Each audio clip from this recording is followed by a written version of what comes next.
కొడుకులు ఉన్నారు. ఒకరోజు ఏడుగురు కొడుకులు చేపలు పట్టడానికి వేటకు వెళ్ళారు. చెరుకులో గాలం వేసింది. చేపలు బయటకు వచ్చాయి. అవి ఇంటికి తీసుకుపోయి ఎండలో నానబెట్టారు. నాగరాజు వచ్చి చేప నువ్వు ఎందుకు ఎండలే? గడ్డిబాము అడ్డం వచ్చింది, ఎందుకు ఎండలేదు?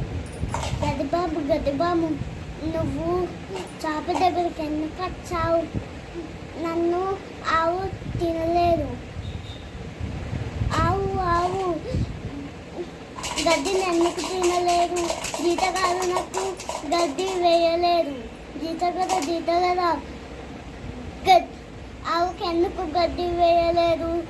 నన్ను అవ్వ బువ్వ పెట్టలేదు. అవ్వ జీతగాడికి ఎందుకు బువ్వ పెట్టలేదు? పిల్లాడు ఏడుస్తున్నారు. పిల్లారా నువ్వు ఎందుకు ఏడుస్తున్నావు? చీమ కొట్టింది అందుకే ఏడుస్తున్నాను. చీమ నువ్వు పిల్లల్ని ఎందుకు కుట్టావు? నా బుజ్జి పాప మీద చేయడంతో నేను కుట్టానా? Thank you for watching. Please subscribe.